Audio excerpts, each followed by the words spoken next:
This is Dee Tox. It is another fascinating episode of Bullets to Bedpans, and I have my spicy friend with me, Miss Leslie. Hey, Leslie. Hey, hey. How are you? I'm good. Happy to be back. Back again. She's actually doing her own podcast. She's now her solo podcast, Hero to Hero. How's that going? It is going very well. I think I've got about 6 episodes now in the bank on it's airing 7:30 Central Standard Time, and it's going great. I've had some great guests and getting a lot of good feedback. So Coming Home Well Network, if you have a chance to catch it, let me know. Give me some good feedback. So yeah, I It's would a love to hear what you have to think about it. That's on the radio stream, right? Our Coming Home Well Yes. radio stream. So Yes, it if you is. guys didn't know that we Coming Home Well, our parent podcast took all our podcasts and then made some other shows, and we put a lot of music in there, and we have this 24/7 radio stream that y'all can listen to. And it's actually in an app form. So you can either go to cominghomewell.com and you will see it on their front page, or you can go to the app that's on both Apple and Google. Yes, that's Yes. correct, right? Yes. It's on both Yes. of those. But you can download the app and you can listen to it in your car, and we can be with you all the time. And there's nothing funnier than I turn it on once in a while and then I'll be like, why am I hearing Leslie? Why am I hearing me? Oh yeah, we're on the air. It's It's still getting me. used to that. I know.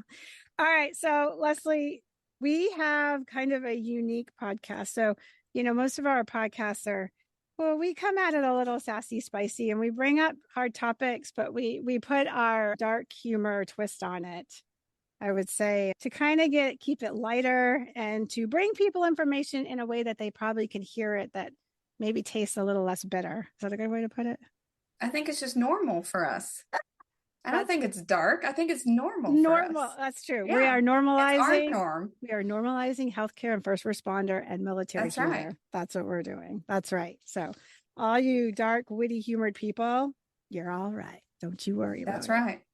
So, today, though, bringing a really cool guest on. I'm actually very excited about this. So, we were talking about what we were going to do for our podcast. And one of the things that started coming up was, as healthcare workers, right? We're rock stars in our field. So we've got it going on our unit. We can read the environment. We can read our coworkers. We know what to do we know when things are getting bad. We've got that, right? We got that finesse, that intuition, that gut, and we're really good. But what happens when we get outside of our familiarity, right? Whether that's our specialty, whether it's in the hospital, in a clinic, wherever that may be. So, what happens when you start seeing family members struggling or got hurt or having a mental health issue or coworkers that are burnt out? And then one day you find out, oh, they're not there anymore. They had to take a break or something worse, right? That Hmm. actually happened to me as a nursing school. Short story of this: the nurse, we were at a VA mental health unit, and I was doing my clinicals up there. I was terrified. You take away a stethoscope and then say, go fix somebody, right? And I was like, holy cow. And this nurse kept approaching me and would just start talking to me at lunch. But she was pouring out her heart to me. And I'm Hmm. 20. I'm like, holy cow. And then one day, because we went there once a week, one day she wasn't there. And I was like, Right. oh, where's so and so? Oh, well, she had a little bit of a breakdown. What? She had a mental health breakdown Hmm. as 20-year-old student nurse. I just thought she was an oversharer. I had no Right. idea that she was actually starting to have a breakdown in front of me. And I didn't know enough to maybe tell another nurse, like, Right. hey, I think she needs Right. someone to talk to, right? I didn't know. Well, I was yeah, new. you probably didn't think it was your place. Right, right. So this brought up this whole idea of like, how do we identify who is in a crisis? Leslie, your background is a trauma coach.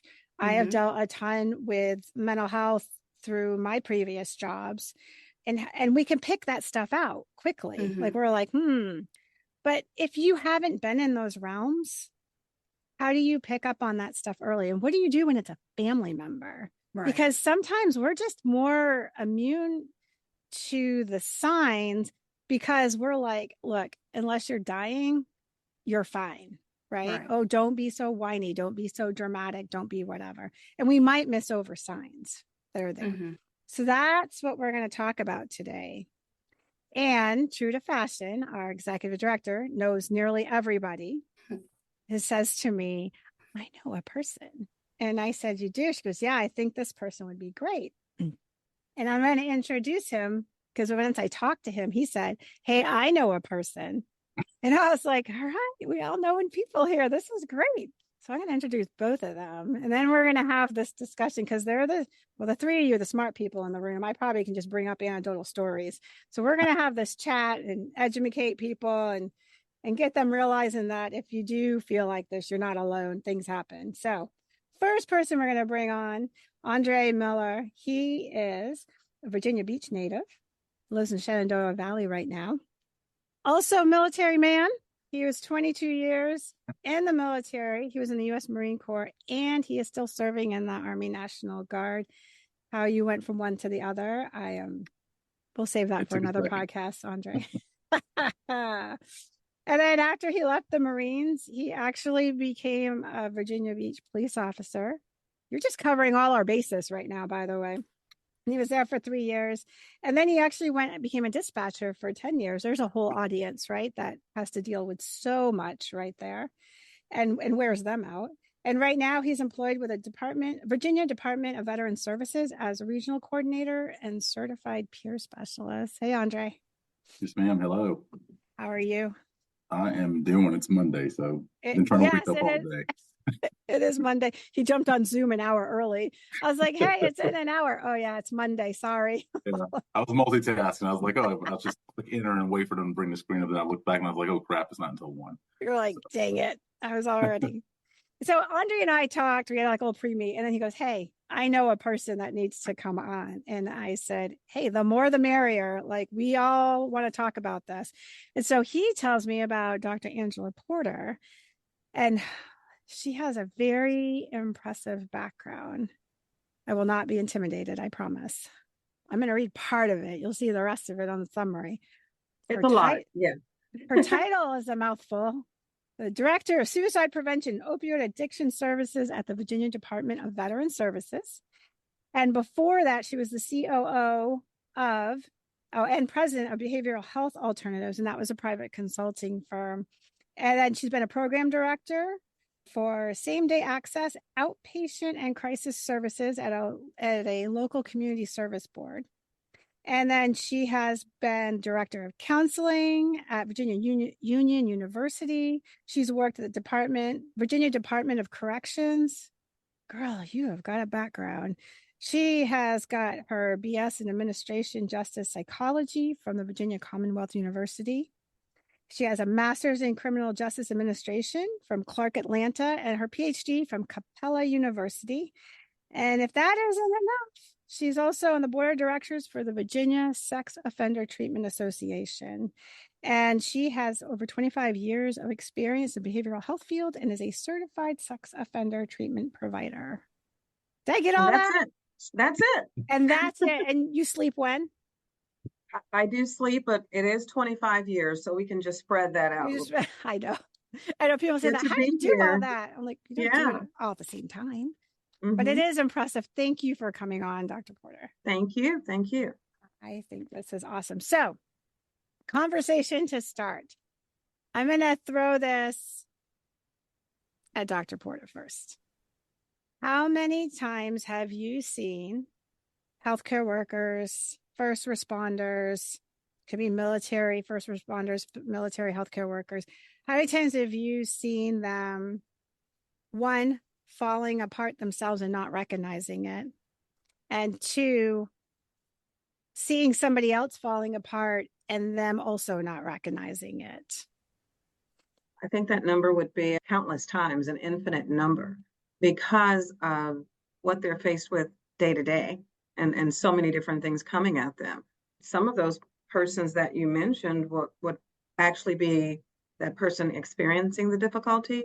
They may have brought some of that difficulty to work with them from home, but then also seeing that with their coworkers as well and not recognizing it. I think the fast pace that we move at oftentimes will give us that challenge that we're really trying to zone in on what do I need to take care of now, and we lose the big picture. Yeah, that's a good, that right there. We lose the big picture. Big. So what are some scenarios that you've seen, Lord have mercy, can't talk today. What are some scenarios that you've seen like, oh boy, we're late in the game, or I wish we would have picked it up sooner, or they're not seeing what I'm seeing, you know? And Leslie, you probably can chime in on that because as the trauma coach, you work with a lot of people that you see stuff and you realize those around them aren't seeing it either. So Dr. Porter, go ahead, and Leslie, please chime in. You know, recently I've been thinking a lot about first, do no harm. And so I think a lot of us will forget that we have to definitely take a moment to make sure that how we're interacting, reacting, interjecting into a situation that we're not doing more harm. And I've seen that over the past 25 years in the emergency rooms that I've worked in, the acute psychiatric hospital units that I've worked on. And I'm speaking of not the patients, but the staff that are overworked, overwhelmed, limited resources, coming in maybe on a double shift, especially for the medical staff. And they don't maybe take that time to say, hey, I need 5 or I need 10 minutes before they transition from one client in need to the other. And so a lot of times what you'll find is that they are experiencing compassion fatigue or being overwhelmed with their own stuff without taking a time out. And that impacts the patient or the client in a negative way. Because if they're experiencing mental health crisis, they can feel a little more intensely than a lot of others. They can tell if you're feeling rushed or if you're not able to give them the amount of time that they need. The same thing with a coworker. Sometimes it takes just a moment to say, you know, I see that you're maybe responding a little quickly or short with the client. Do you need 5 minutes? Would you like for me to take this client while you go take a few minutes, take a break? You know, those things are okay, but they're not seen as okay. That's a good point. Leslie? Well, I think what I have seen often is, even though, you know, to your point, Dr. Porter, when you say that they need to take that break or they need to take that time, unfortunately, because we are short-staffed, that person that picks up the extra shift or agrees to work that double, that person becomes more valued in the workplace because we're working short-staffed. So that it creates like the snowball effect that person needs to take that time out, but yet they become praised because they are working that double shift.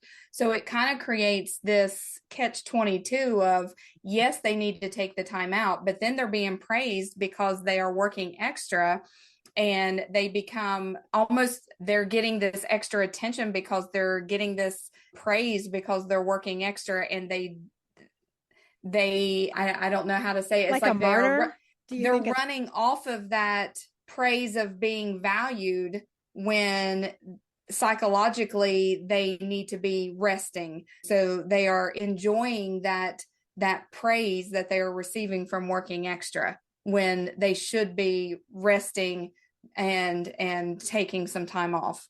I don't know if I said that correctly, but that's that, you know, and then it just creates the snowball effect that they're running off of that sympathetic nervous system, and they're not resting, they're not relaxing, and it just creates this horrible, you know, snowball effect.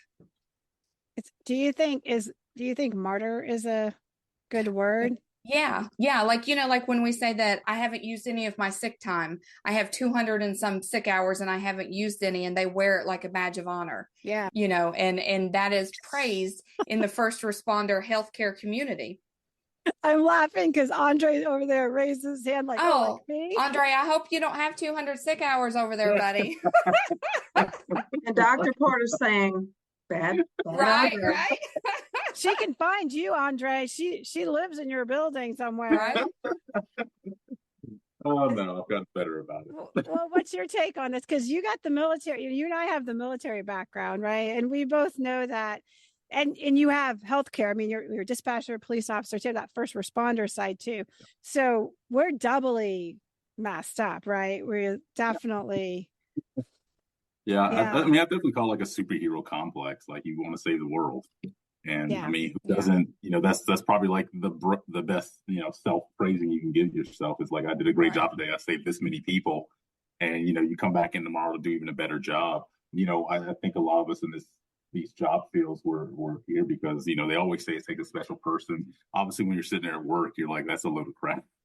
Yeah. But when you step back and you actually step outside, and you look back in, you're like, okay, it really does take a special person to do this job because you basically get paid to absorb negativity for Right. 10, 12 hours a day, whether it be somebody's just sad or death or whatever the case may be, or you just walk into a chaotic situation and you're there to be that happy medium for everybody, Yeah. so they can walk away feeling okay.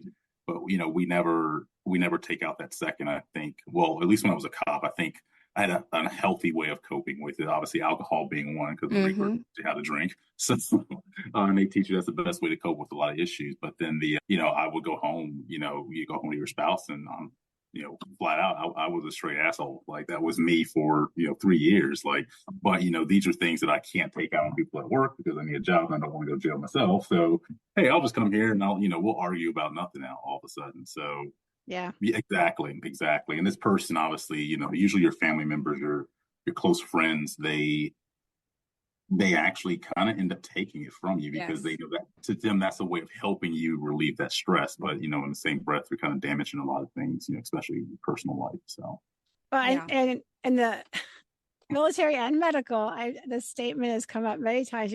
Somebody's like, "Oh, and this happened," and we know if they're too dramatic or emotional, invariably somebody will turn around and go like, "But did you die?" And Right. and we're going to shut it down just like that. Well, did you die? Well, then you're fine, right? Right. And that kind of leads me into when you said coming home, right? And we have our family, and we do tend to take stuff out on them because they're for some amount of time a safe space until they finally get done with our bullshit, and then they're like, "Have a good day," right? And so what I hear when we're talking, we're running into compassion fatigue, right? And so then we come home, and I joke with my kids, like if something happens to them, my son cut his foot one time, and it was right on the inside of the pinky toe, and it's because he was on his scooter without socks. I mean, without shoes on. And I told him, you can go barefooted except when you're on your bikes and all that stuff. So he comes in, cuts his toe, and he's crying, and I look at him. And my first thing is like, is he breathing? Yes, because he's still crying, and he's crying. So he's feeling pain. So everything works. This is how I'm assessing him. Mm-hmm. And that leads me to, well, sit up on the counter, and then I look and I can see his bone, and I'm like, huh. And then my first thought was, well, it didn't cut the foot off. That's good. Right. So now we're all going to live and we're going to keep body parts.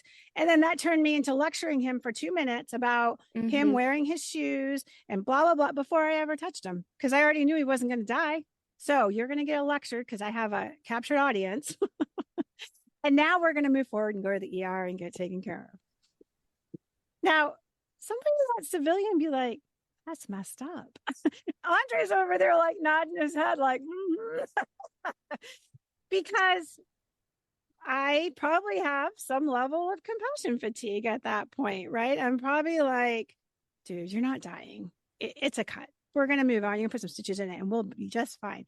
Because I am measuring badness according to death or permanent damage, of which neither of those existed, So let's talk about that.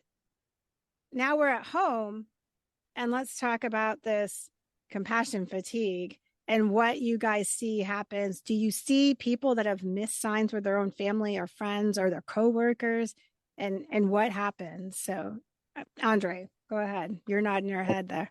Go ahead, Dr. Porter. Oh, go ahead. Just thinking about what you did, Detox, is you actually did a triage. Yeah. Mm-hmm. without knowing it. Mommy So triage. we triaged him without knowing it, but Right. we have to remember that there's a human element in that Right. as so part of your triage was not, is he upset? Right. Is he hurt emotionally? Is that pain causing him to have that emotional reaction?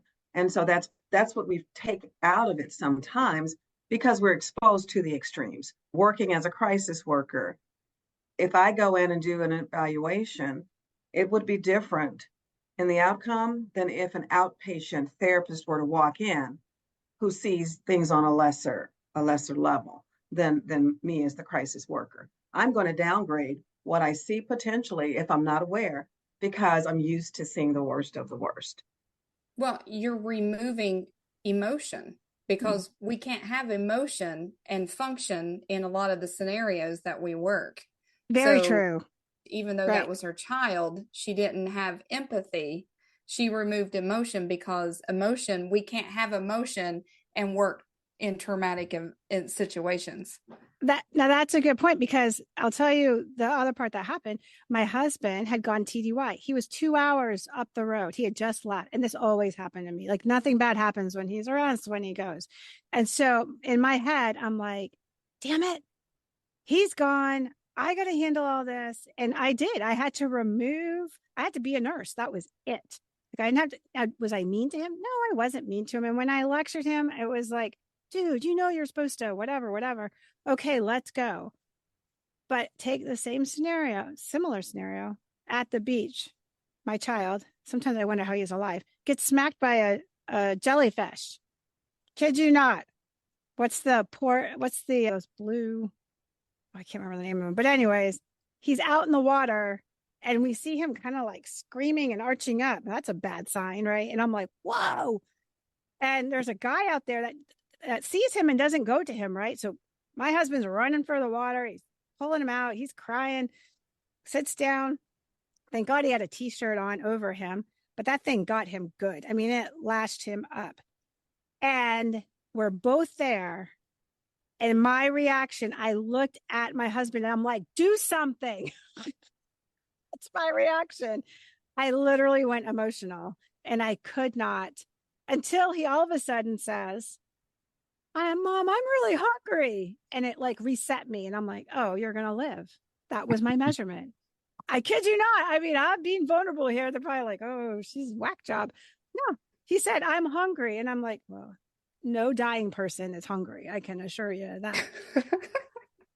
I wanted him to pee on him or something. I don't know what I wanted. But... Go ahead, Andre.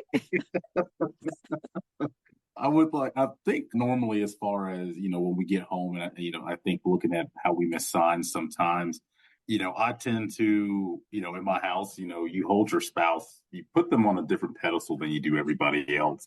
So they're not really like your clients or your patients because I think it's, when I was a cop or a dispatcher, just in the public safety room as well, you just kind of expect them to learn from you and kind of become what you are almost.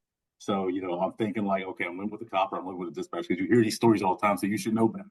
So I shouldn't expect you to have to go down this route, with me having to talk you out of trouble or whatever. But I did have kind of a wake up call to some extent because you realize they're not you.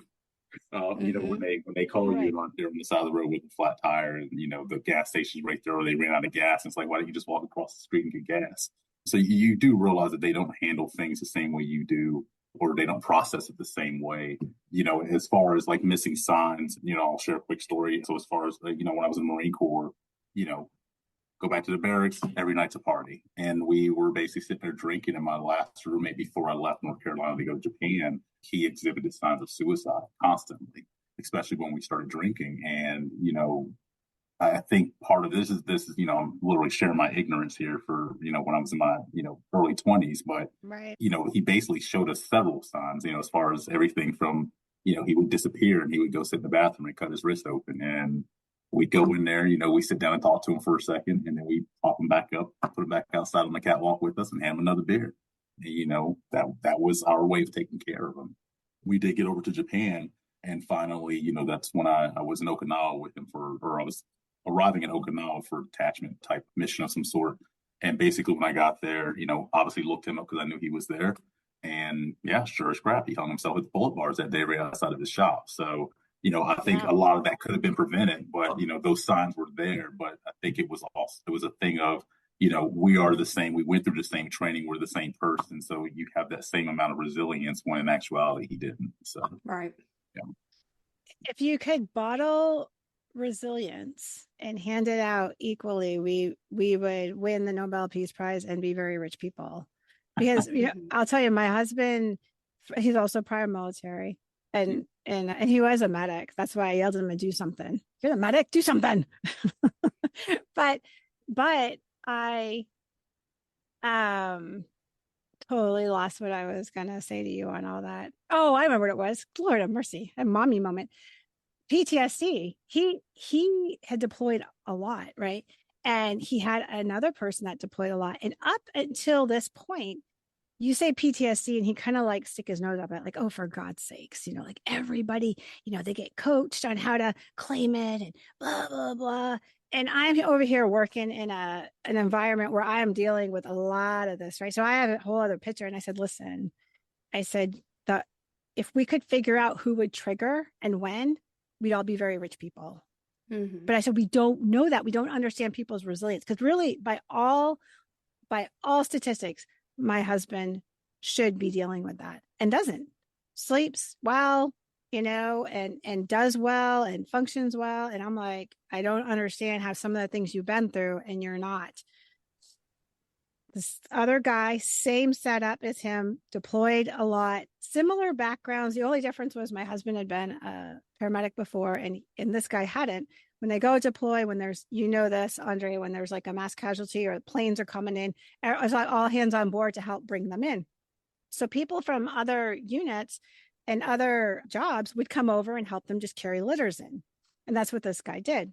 And he said, that's the only difference between him and I. He's like, I didn't do it. I had done it as a paramedic and there was tons of hands. So I just let them do it. Okay. So they come back.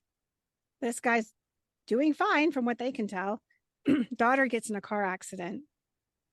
And my husband said at that moment, he said, the guy told him, he walked into the ER.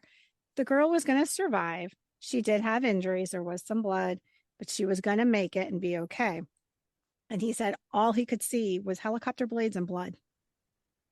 Mm-hmm. And at that moment, he triggered. And he literally went from, I say hero to zero lightly, but I just mean like he decompensated so quickly. He ended up in a medical board and out the door. And my husband looked at me and I said, and that is what I'm trying to tell you. He goes, in like 2 weeks, it was a different person. I'm like, I know. That's the mystery we don't have figured out. Right. Mm-hmm. So when you see this and you're going, I kind of went off track a little bit, but coming home, dealing with friends, family, coworkers, do you feel that our compassion is less for them? I think what tends to happen is that you're operating in a certain mode at work, right? Because that's that title that you have. When you get home, it's almost as if you switch, but not necessarily in a good way. I'll give you an example. I had one child, and when I came through the door, she and the dog would just come toward me. And so my natural response was, whoa, let me get in the door. Mm-hmm. Can I just have 5 minutes? So of course, when I had the second child, I heard her telling him, why are you going up to mom? Can you just give her 5 minutes? Oh, wow. And it hit me. And I had to then rephrase that and say, okay, if there's something really, really important, that's fine. But if you're coming to ask for something, or can we go get ice cream, things of that nature, just give me 5. So I had to reframe that, because as much as I was reacting to the, whoa, let me get in the door, what that meant to them was, whatever we have going on is not that important for the first 5 minutes of mom coming in the house. So we don't always understand it from that perspective. Andre mentioned that we hold our family to a higher accord, but we also think they know what we're dealing with and they know how we think. I'm a plan A, plan B, plan C type of person. So when my kids come to me now, they know they better have thought through plan A, B, and C, right? Mm-hmm. But what does that teach them? Does it teach them that when they get to plan D, it's time to freak out and take things out of perspective, and then that resiliency maybe goes out the window? So we have to be careful how we message things within our families, because we don't want to be desensitized to their lived experience, because they don't have our lived experience, right? And that resilience piece, I've done therapy with people that said, well, my brother, he's a police officer. Why am I in trouble? Why am I always breaking the law or having breakdowns? We were raised by the same parents. We were raised the same way. And it has to do with that resiliency.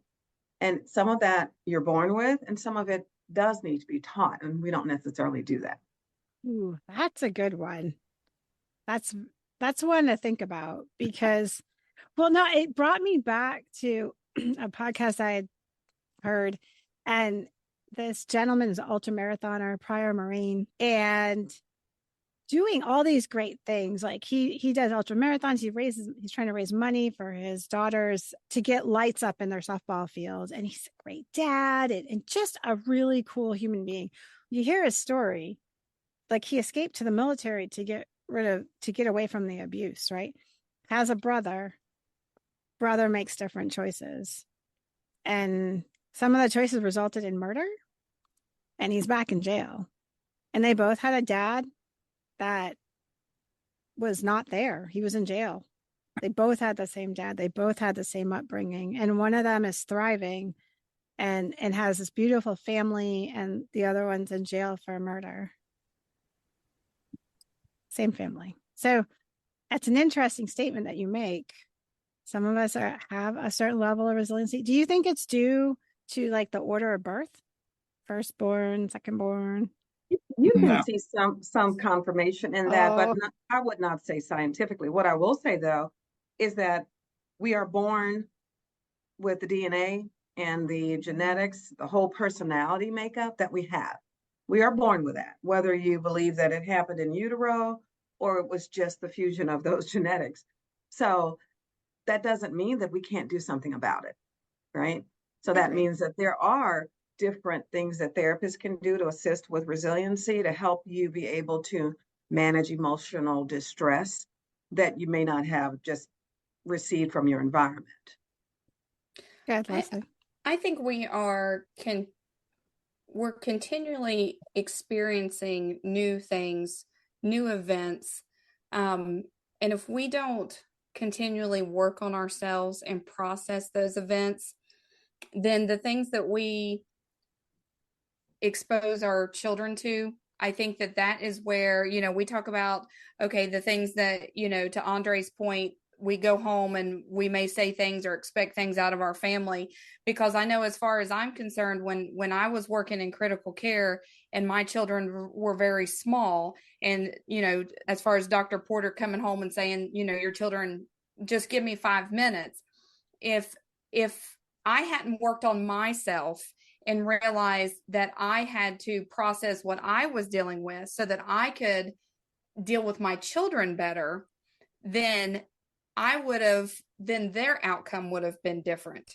But I've had to work on me so that my children's outcome is better and different, because I have learned that now I have a daughter that sometimes I want to dismiss her emotions, because the hardness of me, as someone that's worked in critical care for 20 years, wants to say, get over it. It's not that big of a deal. But I mentally hear myself saying, no, don't dismiss her emotions. Just because you're a hard ass doesn't mean that she has to be. Because I've lived through these things doesn't mean that she has the same experiences and she can process these things the same way. Or does she ever need to process them the same way?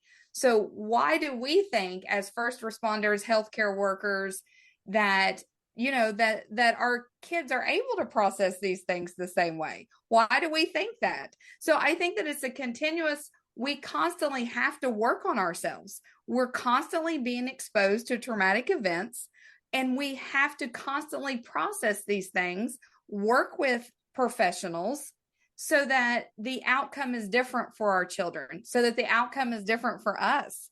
Because if not, we're just messing up everybody. Like everyone around us is not coming out with positive outcomes.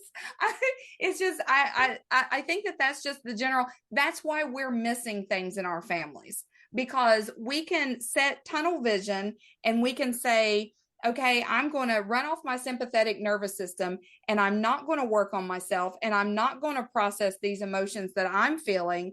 And then I'm not going to pick up on things around me because I'm just running full speed ahead and I'm not going to, see the things that's going on around me. I think that we have to constantly be working on ourselves in order to see the things that are going on within our households. I might be erring on the other side of that because I'm watching so vigilantly, maybe because of what I do. Right. I'm Yeah. watching everything that everyone does. That again can lead to compassion fatigue if you don't know how to turn it off. True. Yeah. Good, Andre. Yeah, and I think it's so as far as like working on yourself, it's I mean, I think that's something that I've recently just started doing. So maybe I'm coming to grips with it. I think like your life experiences eventually like pile up on you. Oh, definitely. You can fight it off as long as you can, but eventually you're going to crumble underneath that weight. I'm starting to, last year I think was when my first realization of that, when I literally had this stint of anger and it was a swelling anger and I couldn't do nothing to stop it. I couldn't talk myself out of it. There was nothing I could do. I felt myself losing control. And to me, that was scary because I'm like, a lot of bad things can happen if I don't get this in check. So, that was the first time I actually went to a counselor therapist with the VA. And, it kind of goes back to as far as working on yourself constantly, like I think to actually sit there and talk to an impartial party, for an hour and not be judged based on what's coming out of your mouth, just to be able to get it out was more than enough, I think, to kind of like, help me reset a little bit. But then obviously, I had that moment where I'm like, oh, I'm feeling great. I don't need this anymore. So I walked off. Oh yeah, it comes back. It's not, it's a constant thing. It's not over yet. So, you find myself back in there talking to a person again. And it's like, okay, I guess I do need to do this on a regular because this is my only outlet. I would love to take it home. You don't want to dump all that stuff on your family. No, and me personally, I've encouraged my kids. My kids are adult children, and I'm like, go to therapy once a week. Mm-hmm. Because I am 100% sure that I've messed them up at some point in their lives. The goal is just for low-level therapy, not inpatient treatment. Right. No. Just go talk to someone, because I know that me being in healthcare, coming home with that leather exterior has made them to where they are not processing their emotions because I wasn't. But that's the household they grew up in. So now they are in their 20s. And I'm encouraging them, and I see what I've done. They're perfectionists. They have they are, very hard on themselves. I did that to them. Mm-hmm. And I didn't mean to do that to them. And I've had that conversation with them. But now I'm encouraging them, hey, please go once a week. Go talk to someone, because you're going to come out better in the long run. That's definitely, there's no shame in that. I think there is like I always tell people, it took me roughly about 20 years to go seek counseling. It's, in these job fields, we consider ourselves, we're I don't know, top of the game, I guess, as far as like being able to be resilient and process emotions, when in actuality, we probably all suck at it because we have some like weird way of coping with with whatever it is we're dealing with. Look at the podcast you're on. It's my own therapy session right here. Dr. Porter did not know here together. Dr. Porter didn't know what she was walking in on. It's interesting though to think about how we teach those around us in terms of how they should deal with their emotions.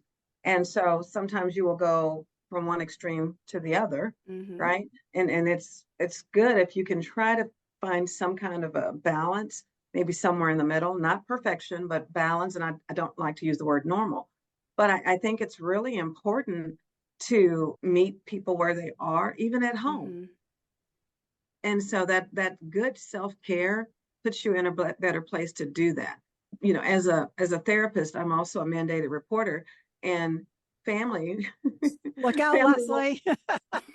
right? Family will call and say, "Oh, well, so and so experienced this, and this kid said this happened to him," but they have no details about what happened. So I'm going, okay, I'm asking my questions, right, so that I can make that call. And I make the call. I still don't have the answers that I need to have. So I call the person back. It was my sister, and I said, I want you to take this in the right way, but please don't call me again if you don't have names, phone Yeah. numbers, relation. Please don't call me, because what your phone call did was to have me then be 3 hours on the phone trying Mm-hmm. to get all of these other people in place to take care of that kid, which I would have done whether I was a mandated reporter or not. But I didn't have any information. So my stress level went up. Mm-hmm. Did I feel like I accomplished helping that kid out? No, Mm-hmm. I didn't, because that person called me just, oh, by the way, what do I do if this? You don't do anything. I have to do it now because you Mm-hmm. passed that on to me, You, right? you bring up a good point. Like, we're all mandatory reporters. Like, Yeah. if we see something, Right. so I mean, I worked in the ER and see this child come in, like, that doesn't look right, and then we can't ignore it. And it's always safer to go through the process to make sure everything's okay than not, right? So we're all in that pickle, right? And it's a Mm-hmm. sensitive place because she didn't want to give me names and addresses. And I said, but you called me knowing who I am, Mm-hmm. knowing what I'm going to do. So that puts you in a very delicate place when you are a mandated reporter, or you are that person who knows what to do to get some relief. So you bring up an interesting thought You can't process. really call me and vent about Right. children or in What crisis. what happens when, like I said, at healthcare, we are all mandatory reporters, right? What happens when you see your coworker severely struggling? What do you do? So How do we? unfortunately, with mandated reporters, that particular piece of it, unless we saw them abuse a kid or an adult, it doesn't fall under mandated reporting per se. But I think that's a great question. What do you do? And that's going more toward an ethical dilemma. What Mm-hmm. if it's mental health? What if it's like you think that their mental health is putting? I'll actually give you a scenario. I don't know why all these things happen to me, but it happened to me, sort of. And this was actually an interesting one. It was a friend of mine, and I actually did not know she was my neighbor until late in the game that she was dealing with alcoholism. She was also a nurse. And by the time I got involved, and I didn't put myself in this. I'm just going to tell you, I was pulled into this. When I kind of sorted everything out, I had to decide, am I reporting? Because now I realize, holy cow, at that point, she took herself away from work. She was not at work. She was not anywhere near anybody. And I remember saying something to a physician I had worked with. I was in the reserve at the time. And she's like, and I kind of told her the scenario because the story is long, but it was wild. And she's like, did you report? And I looked at her and I said, I didn't. And she looked at me. She goes, you're a mandatory reporter. I'm like, hold on. I said, there is more to that. She is not in healthcare right now. She is getting treatment. She is taking care of herself. It's ugly. It's not pretty right now, but she's not doing anything. And when she was in the environment, she was doing insurance, but that still can cause other issues. And so I opted not to. But I will tell you that I sat for a very, very long time. And it was a major stressor for me to decide. Because if I would have remotely thought, I know I would have. I know I would have picked the phone up because I would rather have somebody hating me Absolutely. and know that they're safe. And then the people that are around are safe than to try to make somebody feel falsely safe, right? So what do we do in those scenarios when we see stuff happen? What do you, have you seen it, Andre? Have you been in any of those scenarios? So as far as coworkers, yeah, a couple of times. So I know there was one where, there was, I think, some form of domestic violence going on. She did come to work with a black eye one time, and that cynical coworker attitude that we all have, it's like, oh my gosh, what did you trip over the cat again? So giving them the excuse about it. Exactly. And this person laughed and kind of shrugged it off as if it was a joke. And but they kind of said, hey, I had an accident, I tripped in my house, and they hit their face on the table. And at the end of the day, we come to learn after this person escaped their abuser, we learned that there was actual domestic violence involved. So I think, yet again, I blame everything on my youth. But, looking back, they're always learning lessons. And I'm thankful that I have the ability to learn from them so that way they hopefully don't happen again, or I don't allow them to happen again. But, sometimes these things are just new things that you're introduced to, especially, I think, in a coworker or family dynamic, because I think that mindset, when I'm at work, I'm at work. So, obviously there's protocols set in place for when these things happen. But when it's one of your own, and if they're, obviously if they're not, bleeding out or dying or something like that, it's their personal life at that point. So now I think you start to question, what is the protocol for this? Like, how far do I actually take this? Well, let me ask this quick question. What would your wiser self do today? The wiser self of me today? Ask directly, like, are you okay? Or what's going on at home? And try to read. At this age now, I'm a little bit better at reading people. So I'm not going to say I'm the best, but I think in this job, when you're working with people, you become very good at being able to read people, and you can tell when they're bullshitting. So that is one of the gifts I love walking away with. Are you always right? No, but you really do get a fine sense of like, okay, something is not right with this person. I need to maybe interject, or at least let them know that somebody is watching. So that way they know they have an outlet or someone to reach out to. Okay, Leslie, what were you going to say? Well, I was just going to say that if you are in a management role, you don't get to choose whether you are uncomfortable or comfortable with those types of situations. That is your responsibility. So it is your job. You said, hey, coach, put me in. I want to be in charge of this department. You're the gatekeeper for those type of situations. So definitely know what the policies and protocols are for those situations. And to both of what you just said kind of combined, I was in management when I was a nurse, and at one point I was, and I remember saying this to leadership or just in various conversations that would come up. I said, I'm always a big believer of knowing somebody's character, because when that changes, then I know there's something wrong. So if somebody's character is like, good morning, and how are you, and engaging, and pretty much, bopping along, and now they're coming in a little more withdrawn, maybe not saying good morning every morning, maybe just like, oh, I'm having a bad day. Okay, you get a little grace. But if you see trends or consistencies or anything like that, or, go ahead, Andre. Yeah, and that's with you saying that. So this is like one of my biggest pet peeves with the world the way it is today, as far as technology. Because I always tell people, especially soldiers, like that is probably one of the biggest changes in the military is nobody actually does like face to face talking anymore. It's all texting and Snapchat and who knows what else going on. So I always tell soldiers, I was like, you cannot read emotion through a text message. They can send emojis all day long, but you cannot really tell what's going on with that person if you don't talk to them.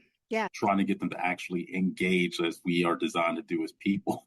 That's probably more of a challenge than it should be. But, I stress that highly. Like, I think people nowadays have just gotten so out of touch and just unable to communicate. Even like, I think in homes, like I've gone to people's homes before for cookouts and stuff. And, the whole freaking family sitting there texting. I was like, no, nobody says one word.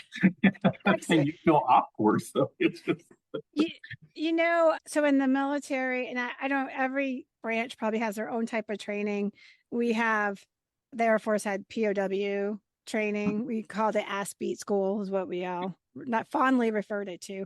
And they basically send you to this school and you get to play POW. Super fun. and you get to be thrown into walls and stuffed in barrels and like things like that, like super fun stuff, right? And it's you have to escape and evade. It's to teach, if you ever got into that situation, how you would respond, right? Because we can't have people like being singing birds, and we have to have people that are just going to be able to handle themselves in a abnormally high stressful situation, right? So here's the interesting thing. I know a little about it because I actually dealt with some of the people, because people do get hurt in it. I mean, there's been broken bones and things like that. It's real play, but one of the things that I don't know if a lot of people know, but I had found out that they actually monitor all the instructors. So there is hundreds of cameras around, hundreds and hundreds of cameras. And those cameras are watching, obviously, for the student safety. That is priority, even though things happen, but student safety and instructor safety. They count every time an instructor puts somebody into a wall. Every time there is any strikes, so they have special, scenarios so they can do stuff with them without hurting them, right?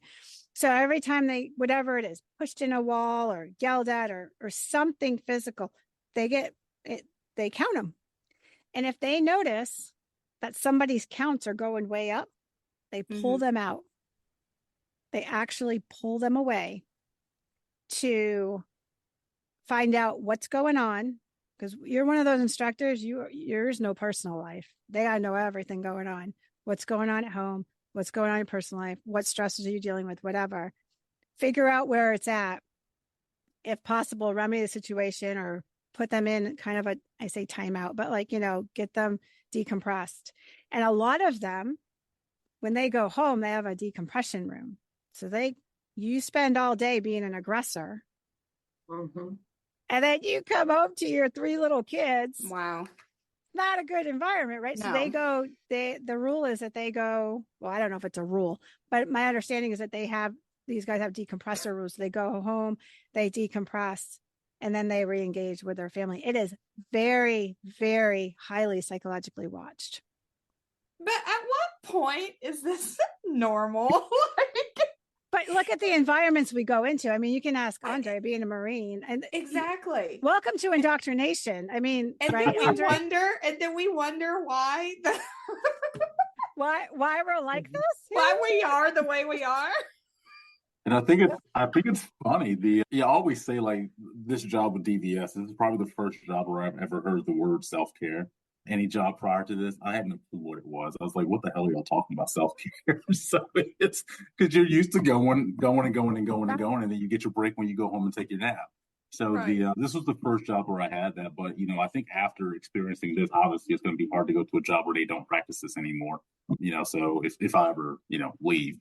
That means you won't leave ever. Yeah, so, correct. But we are that's being a good recorded. point. Dr. Porter's, she got your number now. That's a good point, though, Andre, because really talking about self-care, we understand how important it is. I wanted to say about the previous piece of the mandated reporter versus ethical dilemmas. We can always use supervision. And I think Leslie mentioned this about being in management, but you can also go to management. There's always someone that you can reach out to, another colleague. Even if you go to your supervisor, that's going to be in confidence unless the supervisor deems that there's an act now scenario, right? But reach out to that person. A lot of times we have these things going on in our heads, and we're having conversations in our own heads, and we don't get anywhere, but frustrated, and the problem doesn't get solved. So reach out, use that supervision to find out, is this an ethical dilemma or is it a mandated reporter situation? Because the laws on mandated reporting are very specific. A lot of times things don't fit into that. It fits into an ethical dilemma. Now I need to have another professional discuss that ethical dilemma and possible options and outcomes. Either way, dealing with that day to day, all day, we definitely have to work with self-care. And that could be different for other people. What I've always told people that I've trained is It doesn't include sex, alcohol, drugs, right? I want Sorry, you to tell Andre. me things that you Sorry, do for my facial self-care, expression but flipped. My take apologies. these out for now. Just take those out as your main self-care. What do you do? And then I hear fishing, you know, my program gives grants out to veteran service organizations to assist with suicide prevention and opioid addiction services. We've provided grants to fishing with vets, equine, equestrian assisted therapies, hyperbaric chamber therapies. There are all sorts of things, dogs, training dogs that help people to relax. So whatever, if it's knitting, painting, whatever it is to help you to relax, that will put you in better stead when you go home so that you can separate and take that head off so that you can see if something's going on with your family or friends. So, with all of this discussion, we have all kind of hit on all of our issues and us still having issues, and we wonder why we still miss our loved ones having struggles. I mean, it sounds like we still don't have a good grip on our problems and our struggles. So it's no wonder that we are missing that our family members are struggling. So I mean, I think that was the point of the podcast was how do we see that our family members are struggling? If we ourselves are not at grips with us and our struggles, how do we know that our family members are struggling? Go ahead, Andre. Yeah. Now that I feel super bad for that statement, but a very true statement. No, don't feel bad. It was super funny. I was just like, oh, no way to mop this one up. I was going to say the bedpans. You got to put the humor in it. Yeah. One of the things I'm trying to practice this year. So obviously, yay for getting older. I used to not want to think about this when I was 22, but now that I'm 45, I really don't have a choice. So I just have to accept it. But yeah, yay for getting older, and I'm actually enjoying it because I think it does come with some wisdom. That's the part that I'm appreciating. Granted, your body's breaking down, but you still appreciate the wisdom. So, right. One of my New Year's resolutions. I know we do this every year, and a lot of people stop doing them because they're just like, "Oh, it's a waste of time. You never follow through with it." So I tried to do something a little bit more realistic this year. So my New Year's resolution this year was obviously a work-life balance, because work truly consumes me if I allow it, and I think in our household we both allow work to consume us. So in that sense, I think figuring out that work-life balance for myself, one, because human services, working with people in general, you take that crap home with you, whether you try to or not. It's going to follow you home. You're laying there in bed, you're going to be thinking about something at work that you could have done better or that didn't happen, or it's going to have to happen tomorrow or something like that. So it follows you home regardless. But, with my goal this year, it's so that I can focus a little bit more on, my spouse, focus a little bit more on my personal life I guess I know normal is not a good word, but you have to kind of live that normal life that I see everybody Facebooking about or whatever the case, not comparing my life to theirs, but I do want to be able to go on vacations. I do want to go away for couples weekend or have a normal date night or something like that, just like the stuff we used to do before our life got so chaotic with resolving everybody else's problems. That's kind of what we all do for a living, resolving other people's problems. So right now, so far, is it working? Our relationship at home is better, if I can be a little personal for a second. But yeah, we are getting along better. We're talking more. And I think that attention to one another is genuinely there versus as to where before, I think we just we had this rule last year and the year before where it's like, okay, on Friday, you get 15 minutes to bitch to me and that's it. So 15 minutes was all you got. After 15 minutes, shut your mouth. I don't hear anything else about it. But it wasn't genuine. It was just literally like hey, get it off your chest. But I don't think we were really truly trying to connect with one another. We were just letting each other talk. And go ahead. I'm sorry, ma'am. Go ahead. No. Go finish your thought. You just segued into another question. Go ahead. So yeah, basically so far it's working. I'm working a little bit more on being a little bit more spiritual too. So I mean, those are the cases of working on myself. I'm not sure if that's going to work for everybody, but for me, it has allowed me to be a little bit more attentive than I have been in the past. In my own personal life, which, like I say, I think we're kind of, we're kind of enjoying the fruit from that right now. Now, is was still early in the year. So, you know, summer, we still got the holidays to come. So, you know, those are usually chaotic times. But I think we're both equally like pushing in, and we're actually practicing and trying to. And obviously, thank goodness for therapy too, because I get to actually go talk, and you know, I get more than 15 minutes there. So I think I have a lot of outlets to release if I need to. So that way, you know, at home I can be that person, or we can be that couple that I think we want to be. You know, so. No, I appreciate the vulnerability. I really do, because this is not talked about. Because what we have a 2-word sentence that all of us, military, medical, first responders, I'm fine, right? Mm-hmm. I'm fine. I'm fine. It's going to be fine. All fine, right? So the fact that you're just like, well, damn, it's not all fine, right? And it is. You know, when those 4th and 5th decade contracts come up, I swear to God, the fine print gets finer and they put more stuff in it that we're not aware about. I'm all like, said this. Nobody told me my body was going to do this. Where did that hair come from? What? And what about all this stuff now? Well, because we're wiser and we can process better, which sometimes works to our detriment, I think, sometimes, because now we're processing crap from 15 years ago. And we're like, oh, really? Like, I didn't handle it then. I get to handle it now. Yay. Didn't read that in the contract. Stupid contract, right? I call But that the boomerang. yeah, that's a good name for it. I mean, it hits hard. Let me tell you, Yeah. it whacked me a couple times. I'm like, dang, just when I think, like Andre, you said, like, oh, yeah, body might be breaking down, but I'm wiser. I'm like, yeah, that's the good part. Except that we're wiser. And then we're having this issue. Let me, I want to say this before I forget. I wrote this question down and you all answered it already. Just didn't know it. I put in here, should all of us have therapy? Right? We've already answered with a resounding yes that is true.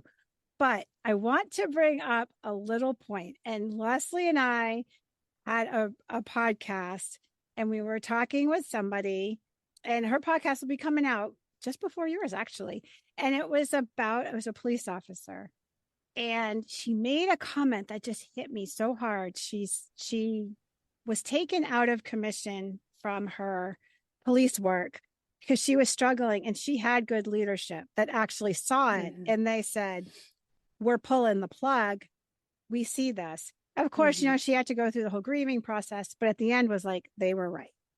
Mm-hmm. But what she said to me kind of blew my mind, or said to us, Leslie and I were on there, when she said, I was in therapy before all this happened. Yeah. Yeah. I was. And that literally blew my mind. And I said, but you weren't putting in the work, were you? She goes, I was lip servicing the whole thing. And so I appreciated her being straight up with it, right, Leslie? Yeah. And she was awesome. And it stuck with me for the longest time. I'm like, damn. She was just checking a box. So when I say, should we all have therapy? Yes, we should all have therapy. But I think the answer is like, yes, we should all be putting in the work. Mm-hmm. However that looks, self-care, putting in that hard work. It is hard work, mm-hmm. right? Anybody that tells you otherwise, you're like, you're not in it. Trust me. Mm-hmm. It's sucky. So I don't know if Dr. Porter, as you as a therapist, she's smirking already. I think she already knows what I'm going to ask her. Have you seen this? Like, can you see the difference in the people that are coming in, lip servicing versus putting in this work? Yeah, I used to have a magic wand here that I could use. I think, yeah, it broke. But you use it too much? Because, yeah, I couldn't fix people who weren't putting in the work. You know, there's no fixing from this perspective. I don't do the fixing. I'm just the conduit as a therapist. Okay, so the work has to come. On that note, thank you for saying that. So in my last job, I acquired a whole bunch of therapist friends, and I keep acquiring them. There has got to be some sign here, but I have a lot of therapist friends. And I remember this comment from a couple of them saying to me, I don't fix anybody. I don't have that power. And anybody that thinks they can, I should not be in this field. We give tools We show you how to use the tools, how to best apply the tools for you in your journey. And we help strengthen you to make that tool a habit. But if you're not willing to take the tool and listen to how it's supposed to be used and try it out, it's not going to be perfect. You got to try and try. The tool is useless. Well, if you think about the toolbox, for those of us who want to be able to leave work, go home, be with our primary families as well as extended families at times, and be able to maybe see if they're reaching out, if they need help, we've got to do, you can open up that toolbox. It could be self-care in there. It could be the boundaries. Don't forget that, building resiliency, some ways in which we can build up distress tolerance so that we can put our things aside, and separate. The work-life balance piece is also in that toolbox, so that when we are home, we are present. Mm-hmm. Yeah. When we leave work, we are present. And I'm, people look at me like I'm crazy when I cut my work phone off at a certain time, because I'm not working crisis anymore. You're I'm not like, working yay. crisis. Right. So there are some people that'll get a crisis phone call, but it's not me, right? We put 988 press 1 out there for veterans if they're in crisis. But for me, as the director of the program, there's very little that will happen after 6-ish, where I can cut that work phone off and cut it on early the next day to find out if there's something I need to do. And people look at me and they're like, you do that? I have to do that. Mm-hmm. Mainly because others don't know how to not text and send emails in the middle of the night, right? Mm-hmm. We have to set that aside. Here's my secret. I send the best thing that was ever invented was the schedule button. Schedule send. I love it because my little squirrely brain will forget at another time. And so I'll write it and then I schedule it for like 8 a.m. so I look normal. I thank you. I love it. Now, I have this question for Dr. Porter, and I know the answer for this, but I want to ask it because I want you to say this. So, how important is it to find purpose outside of the uniform and outside of the job? You absolutely have to, because what you think about it, if I were to take that away, who am I? What's your identity? You'd be naked. With your job set aside. Mm-hmm. What is your identity? How many mental health crises do Andres, you believe comes from people who don't have an identity outside of that work life, and then that's taken away and then they don't know who they are? How often do you see that? Definitely daily. It's extremely important, because if your work life is more important than your home life, things are out of balance already. Mm-hmm. I know we spend a great deal of time at work, so we definitely need to have some homeostasis there. But that means that the time that we have outside of our work, we really have to maximize those hours, right? Mm-hmm. We definitely have to do that and have something to live for outside of work, for sure. Andre, you had your hand up. Yes, ma'am. So and it's funny you say that. So I mean, I feel like you guys are talking about me a little bit. So it's all for you, Andre. I don't even know you, Andre. But we love you anyway. I'm trying to Google myself before the basketball player pops up. I'm nobody. So but yeah, in reference to the identity thing, I mean, that's a lot of people play it down like it's not an actual thing, but that is so freaking true, especially with, especially in the human services field, anything in the military. That's where those things are so true, because you have this job where you're doing a lot of great things, and to let that go, and have to find something else that may not be as meaningful. I think, that is like, that really hits your pride really hard. So, like within my group of friends, this will kind of boast, I think, the importance of like actually genuinely listening to somebody, how much you can actually help them. Andre, I think you've done something to your volume. Yeah, there. I was just going to ask where your mic is or something. Go ahead and talk again. Can you hear me now? Yep.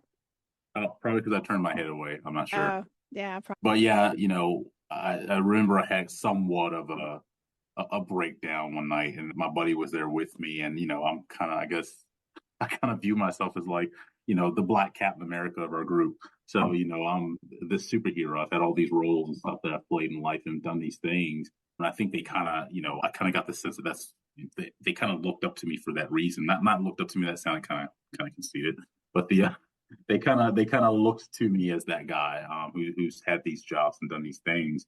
But I had like a somewhat of a health scare, a few years back, and at that moment, that's when you start to question mortality, you start to question life, you start to question, like, did I just waste my time doing all this stuff when I could have been enjoying life instead of stressing out over all this stuff? But he actually sat there and he genuinely listened to me and gave me some advice, and he's like, dude, just, it doesn't change who you are. The fact that this is going to happen or that's going to happen, or you lose this or you lose that, you're still, regardless of the end of the day, you're still Andre. So it doesn't matter what you end up doing. You're still going to be the same person, even though you may not see it. So, I think that point of him listening to me, it kind of helped out. And, not to stray, but I always tell people listening is probably the most powerful thing you can do for somebody. I think for a lot of us as adults, it takes so much to like open up especially to a loved one. Because when it's embarrassing I think to admit your weaknesses and that you're having a moment of weakness, and that and I think men or women, it doesn't matter. I think it's just embarrassing to tell somebody, hey, I need help. But I always tell people, if somebody opens up to you, don't like, hey, I gotta go throw on the food, like we got dinner in 10 minutes. Like, you sit there and you finish listening to them. You have to hear them out. And sometimes they're looking for a response, sometimes they just want you to listen. I've had several people walk in my office, in states of extreme crisis. We're talking like, suicide, homicide and suicide, and literally just sitting there and listening to them. It takes 3 hours out of my day, but guess what? By the end of that conversation, whether it's a one-way conversation or they're looking for input, that person literally walks away with some sort of resolve. Like, they feel like something's been done to help them address their issue, just because I think they were able to talk about it. So, listening, if I can say anything is to the point of this podcast, honestly, listening is the most powerful thing you can do for anybody who you think may be either on the brink of self-destruction, or already there. I think just hearing them out is the best thing you can do. And I always say that, especially in the veteran world, public safety or just human services in general, we have that cynical mindset, but we end up being our own worst enemies, because when somebody comes to you with a problem, it's like, stop being, it's like you make fun of them and you downplay the problem because they should not be having these problems because you don't have that problem. So. Yes, great, Andre. And I'd like to add, to listen for understanding, not listening to respond. Yes, ma'am. So, see, you guys are just like moving the podcast right where it needs to be. I don't even need to be here. It's like all just moving. You segued right into what, we're going over the hour, but I think the topic is so important. And I really think we don't have this discussion. So my question is, and Andre, you started down this road. What, from our side as healthcare workers, I'm going to ask two questions. I'm going to start with Dr. Porter. One, what are early signs that you see in a coworker, a friend, a family member, whoever, and what can you do? And I think, Andre, you might have just answered that question on the backside of it, is the listening part. Or if you feel like it's more significant, what is the next step you're going to do? Because I will say, and I want to say this in defense of military and everybody that's medical, that's not mental health, they don't necessarily know what to do, right? You might know how to crack a rib, do CPR, set the leg, whatever it is, but you may not know what to do when it comes to the mental health. We get a little weird with that because to your answer, Andre, like listening to, and what you said, Dr. Porter, listening to understand. Sometimes I think, honestly, we don't want to listen to understand and acknowledge, because if we have to acknowledge that they have an issue, we might be acknowledging that we have an issue.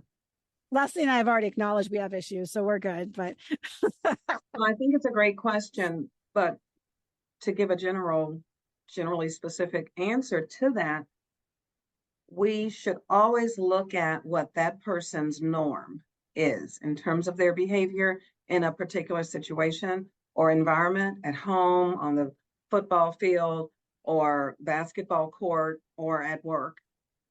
Does this person seem to be out of character today? Right? So observe, listen, and talk to them. But when you talk to them, it could be something as simple as don't have your feet still moving when you say, "Are you okay today?" Actually stop, give them your full attention, and say, "How are you?" How They are gotta you is more important, I think, than are you okay? Yeah. How are you? Because if Open you say, ended. "Are you okay?" That's a one-word answer. Yes, no. But if you say, "How are you?" I mean, not how are you, but are you okay? And then ask follow-up questions. Really, really, how are you? Are you okay? So you can, even if they give you that one-word answer, you can then follow up again. I remember during COVID, I would post on Facebook, "How are you?" Really. I got so many responses about people having a hard time with the isolation and with the fear, that just them being able to express it by text was relieving to them because someone actually asked, "No, really, how are you?" Yeah. Nobody asked. Yeah, nobody asked. And then how can you then know how to act if you don't stop, take the time to say, "How are you really?" And then depending upon their response, that should dictate what you do next, right? Whether that's calling 911, calling 988, press 1 for veterans, whether that's let's go on into the office and maybe call EAP to set you up with some sessions.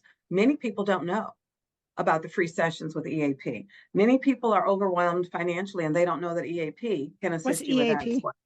Employee Assistance Program. Oh, is that at Many of your every hospital or every clinic? Many of your insurances, if you look on the back under mental health, it will have a number for you to call for employee assistance. It's not just state government. It's with many of the insurance panels. Wow. And they Is typically will give you 4 to 6 free sessions per person in the home per incident. Wow. And then in the military side, we have military one source, right? They can Correct. call that. And Yes. they do, I think up to 10 sessions, I think they do, or Well, something. 12, is that what it is? Yeah. Somewhere around there. Phenomenal. Phenomenal. It's a place to start, right? Even if it's just to Absolutely. decompress you. If you're on the edge, I'd rather you talk and take one step back than not talk and take a step forward and maybe your last step, right? But what you really want to do is do a warm handoff with people, even at home, right? You don't want to just say, "Oh, you need some therapy." I myself, I've made the appointments Yeah, for I've family done that members. before. I've escorted them to the meeting. So do the warm handoff. That I'll tell you that I could do a whole story on warm handoffs. I am very big on that for 1,000 reasons, and especially the mental health ones. And on the military side, Andre, you'll probably resonate with us. We are shy. We're loud and obnoxious, and our coping is all maladaptive and everything else. But if we're like, "Hey, there's this thing you can go to," what are we looking for, Andre? Right? Like, who's going? Like, yeah. I ain't going by myself. I do credit and when I do crisis intervention trainings, I always bring this up, but I do give credit to, I think, the newer generation in the military, because they are a little bit different than we were, like as far as we Yes. didn't want to ask for help because, nobody wanted to be labeled as crazy or whatever within the unit, because you know how fast that work's going to get around. Yep. But nowadays, these kids, these young men and women, they, hats off to them. They are not scared to ask for help. They If they don't need take our help. bullshit. That's why they're just Yeah. like, "You guys are idiots. Like, we ain't doing that. Look at, you're all crazy now." 100%. Yeah. And when you're They higher ranking, watched you're and trying to get them to do learned. something that's a little bit harder. But yeah, you get it. But yeah, I do say that is probably the best quality I've noticed in them. I'm not saying they don't have other good qualities, but their best quality is if they need help, they will definitely ask. And it's, I think as long as you have something to offer them at that point, they'll keep coming back. And, behavioral health is one of those big things a lot of them ask for, because this, their tolerance for stress is not, or I guess, bullshit, as you would say. It Their is. tolerance for that is not where ours was. They they have to have those answers. So I think that they get stressed out a little bit easier. But yeah, I think asking them, or most of them you can tell, your soldiers, your people. So you can tell when somebody's off. What's funny about that is like two things that came in my head. Mm. One, when you see those kids, because they're kids to us, right? Yep. And then the old timers, right? The old Sarge, what are they like? They're all soft. What kind of force do we have? They're all weak and crap and stuff. And I'm like, yeah, as you're, drinking your, whatever, NASCAR beer, you tell them, right? But in the same freaking sentence, I've seen this numerous times where there's a concern, recruiting's down. And these same old farts are saying, well, I wouldn't have my kid go in the military. No, not now. It's different. It's crap. It's this, it's that. You can't have both. So it's interesting to see them like, I wouldn't send my kids. I wouldn't recommend this now. And then they're also like, oh, they're all soft. They're all, are they? Are they? I don't know. Are they just it takes a lot to smarter? ask for help. I'm telling you that. So it's Takes a called lot more. Yes. Yes. You keep hiding in your little hole, drinking your NASCAR beer, being a keyboard warrior, and tell us about that. When they're out there like, hey, this is messed up. I need to process this. Okay, that's fair. Right. So, okay, I could keep going forever on this. Let me just wrap this up because we will be here forever. Dr. Porter, give me what do I want to ask you? Your warning signs for people to see, your top 5, maybe top 5 warning signs. And what are 3 things that person, that observer can do? 1, to identify it's a warning sign, and how can they intervene? What are the steps that they can do when you're not mental health? Let me just add that. So for the lay person, I think it's important for you to be able to, again, ask how they're doing, but also observe if people are doing things differently than they've normally been doing in terms of extremes, if they're giving away things, if they're really trying to finalize things when they've not been that person before you. So you're seeing a change in that behavior. That can oftentimes be a sign. If people are very angry and very short when they normally are not, that is oftentimes a sign of depression. So talking hopeless, a lot of dark doom and gloom types of comments, and not responding, isolating, those are all really good signs. If that's something that this person doesn't normally do, then that's the time to step in, have a conversation with them. That's what I'd say is in terms of the things you could do. But again, the warm handoff, walk them around and talk to them a little bit more. Take some time to find out what's going on with them, and then make that connection to EAP 2988 press 1. Talk to their family to find out if they have a support system that they haven't tapped into. And it's very telling when you try to reach out to other family members, you'll find out that somebody else has noticed something as well, or you'll find out that this person has burned all these bridges, so they really are hopeless because they're at the end of their rope. There's no way to turn. So make sure you follow through. Your instincts are probably very good if you take the time to trust those instincts. Yeah, I agree with that. Go ahead, whoever wants to go. Well, I was just going to say, don't always assume that someone else is going to address it. I think that oftentimes we see something and we think someone else will take care of it. Someone else will talk to them. Someone else will see if they're okay. If there's any question at all, I would rather have the uncomfortable conversation than to hear that someone committed suicide and I didn't do anything. So, again, if you see a sign, be willing to be uncomfortable. There's the rule of 7 with that too, right? And the rule of 7 applies to many things. The rule of 7 is it takes 7 times for an action to happen in general. Right. So that could be products, right? You're going to put an advertisement in front of them 7 times before they'll consider buying it. But and I knew this as a nurse, when you were dealing with domestic abuse, it was 7 interventions on average before that person would potentially leave that situation. And I'm sure that mental health probably falls under the rule of 7 somewhere. And maybe you're number 3. Right. You're number 5. Maybe you're number 7. Go ahead, Andre. Yeah, I would definitely say one of the big things, and I kind of see this a lot, and it's just on the day to day, working with the veterans and their families, and just whether I'm a drill working with soldiers, whatever the case may be, don't be deterred by their silence. A lot of people, if you ask somebody how they're doing and they don't answer back, or like just finally give you the same answer and over and over again, people become deterred and they're just like, I'll leave it alone. They're scared to keep pushing because they're scared they're going to push you away. The ones that I've seen that have always been successful or come out successful, or at least getting help for their family member, coworker, whatever the case may be, are usually the people who are persistent.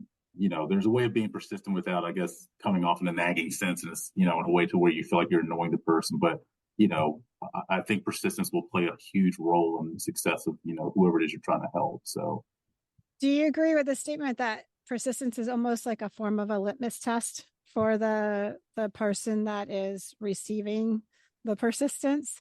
Meaning somebody asks once, you're like, I'm fine. And they're like, out of here. Okay, we're good. I asked, see ya. And they're like, see, they don't really care. Again, this is the self-talk, right? This negative self-talk. They don't really care. I mean, they just walked off. Like, it's almost like, let me see if you really care. I'm not saying everybody does that. I'm just saying that, like, you wonder if, like, well, if they come back and ask again and you're like, damn, I can't shake them now. I just wonder if there may be some subconscious talk in there that's pushing them away to see if they'll come back, to see if they think they're worthy to be valued, saved, talked to, whatever we want to call it. Yeah, it's like being one of the people who's been on that end of having to, share or get that question asked to you. When you are talking to that person, it's a two-way street. Everybody's sizing the other person up to see if they can get a read on what's happening. And if you're the person that's in need, you're definitely watching that person more than they're watching you, because you're looking for those signs that they are listening, that they are actually understanding what's coming out of your mouth. Because as soon as you see a deer in headlights and they don't come back with a question like, "Can you explain that?" Then in your brain, you're like, you're just waiting for me to shut the hell up so you can go about your business. So I think definitely, I think we kind of said it earlier, if you're going to listen, like Dr. Porter said, listen to understand, but, actually be there, be present. Just don't just be a husky body sitting there just waiting for this person to stop talking. I tell my kids, I call it the Oreo cookie theory. This is my theory that I made up. And if somebody comes up to you and says, hey, would you like an Oreo cookie? And they are smiling and they hand it to you and you're like, yes, thank you. And you're like, okay, here, take it and enjoy. And then they go walking off. And then an hour later, somebody comes up to you, is like, do you want to order a cookie? And you're like, yeah. And they whip it at you. And then a couple hours later, both those people come back. Well, we won't even say the first one. The second one comes back. Are you going to take that cookie when they offer it again? You're not. You're not going to take that cookie because that person just whipped a cookie at your head. You're like, yeah, no, thanks. I don't want that. So to say, how are you, has to be done with intention and has to be done that you want to understand and want to listen to understand. So if I come up and be like, hey, how are you? And like you said, Dr. Porter, your feet are still moving forward, you're going to get, I'm fine. But if I stop and turn around and literally say, hey, and I'm in front of you going, how are you doing? And sincerely look at them and they're like, they really want to know, I'm going to get a different response most likely. So you can't just check the box. Go ahead, Andre. Yeah, and just one more thing. I think in the sense of answering the question of what to do, because I think after you sit there, you listen, and they'll say the conversation does lead to, we got to make a decision on what we're going to do now. And just my experience, professional and personal, a lot of people tend to want to take the wheel on getting you help.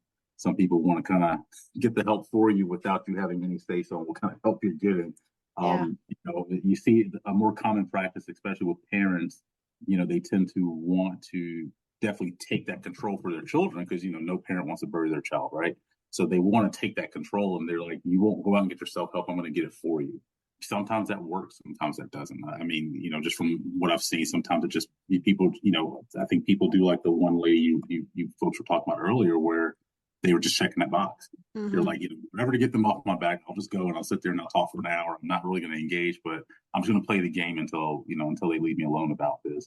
So I think as far as like what to do, yet again, personal and professional, I think definitely sitting down with that person and kind of coming up with a plan on what to do, get them involved on their own, getting themselves help. And then finally, I think, a lot of people are usually kind of, let's say if it's like an AA or NA meeting, like going to those things by yourself, the craps, it's kind of scary. Because you're walking into an unknown environment, you really have no clue what's getting ready to happen. So I think that obviously that escorting part, Army has the ACE program, right? Or what they used to practice as ACE, ask, care, escort. But actually, offering maybe to even go with them, or at least to drop them there, just to show that you are providing that support with them. And I don't know, stick it out until they tell you to leave the room, because maybe when they're ready to share with whatever group or person they're with, they may not want you there to hear what they have to share. So, I think definitely always tell people, once you kind of ask that question, the how are you, or are you thinking about killing yourself? Once you ask that question, you're involved. There's no That's backing right. out.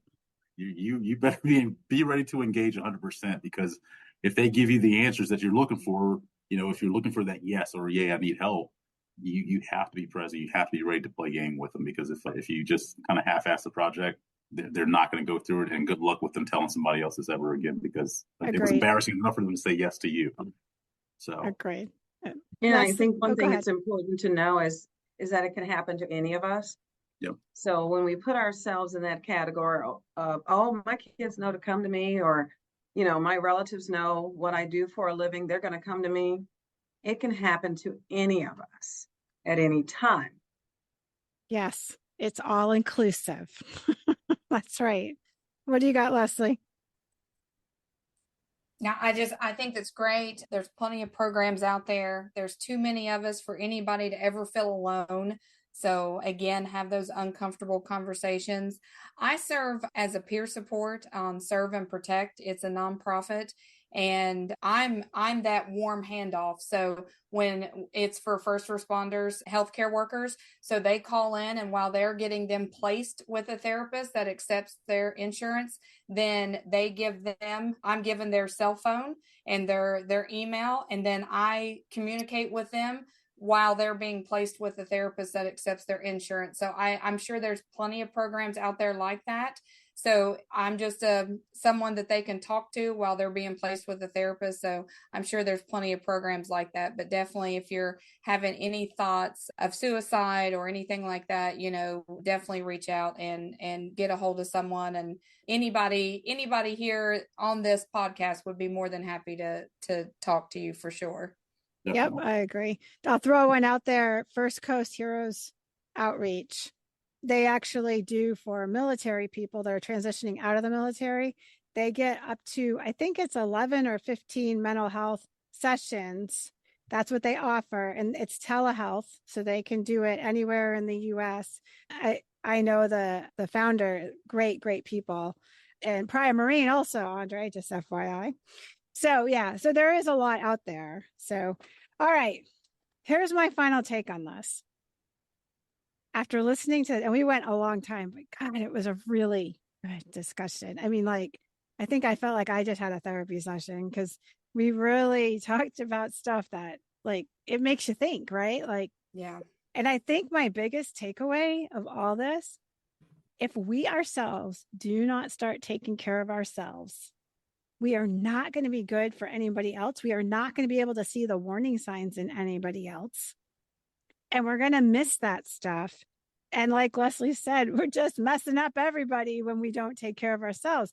And since we're like those go-to people and we want to be the it person, you ain't being it on anything if you're messed up. So, no. So don't take care of yourself. And then you'll be a better go-to person. And then, we all won't be picking up the pieces when you're in your 4th and 5th decade like we are. And then we're coming to realize, damn, Leslie and I are like, we got some work to do. But I think it's also good to admit that Yes. it's okay to not be okay. Yep. It's okay. Perfectionism is such a warning sign for me now. So when I see people that everything looks perfect, I'm like, oh, I've seen it too many times. And so I'm like, oh, I'll flaunt my hot messness. I definitely That's don't have right. it going That's on. right. I will Don't ride worry. my hot mess express all the way out. If I told you anything, I was sending the invite. It was Leslie's like, there's two Andres that I was dealing with, and one of them is a chef. And I sent him an invite to this podcast. And it wasn't until Leslie picked it up and I went, oh well, okay, let me try this again, right? So yeah, we all have our thing. All right.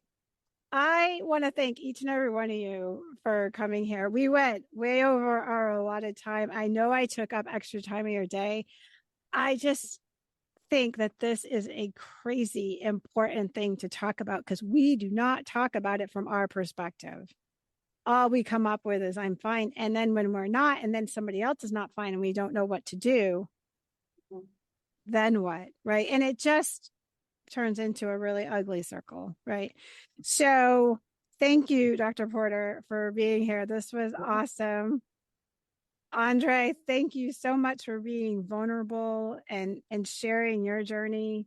Leslie, I am always thankful when you pop on with me. We will always have a laugh. I don't care what the topic is. We are going to laugh somewhere on this. This is just how we're built. And for the audience, I really hope if you got to listen to this more than once, listen to it because I want you to understand you are not alone. And we don't want you, I'm talking to our young ones here, we don't want you finding out in your fourth and fifth decade when you can now process more of this stuff quicker that you're like, damn, I still got issues that I didn't process when I was in my 20s and 30s. And so for this young generation, it's not dealing with our bullshit. Thank you. Yeah. Keep doing that. Keep demanding your self-care. Be willing to shut off the phone. I'm still working on that. And be willing to put yourself first because when you put yourself first, you're actually putting everybody first. And so I thank everybody that's listened. This podcast, share the hell out of it because I think it's probably one of the most important podcasts that we've done. And we want to hear from you. And if you have questions for any of us, any one of us will answer questions here. You can email cominghomewell@gmail.com and it will go to whoever you refer, whether it's Andre or Dr. Porter or Leslie or myself. We will get the question to who it needs to be and we'll answer it. We will not ignore it. I promise you that. So from all of us here in Bullets to Bedpans and our parent podcast, we should mention them a lot because they really do give us a great platform. We think you're all awesome and we hope you have a great week and peace out.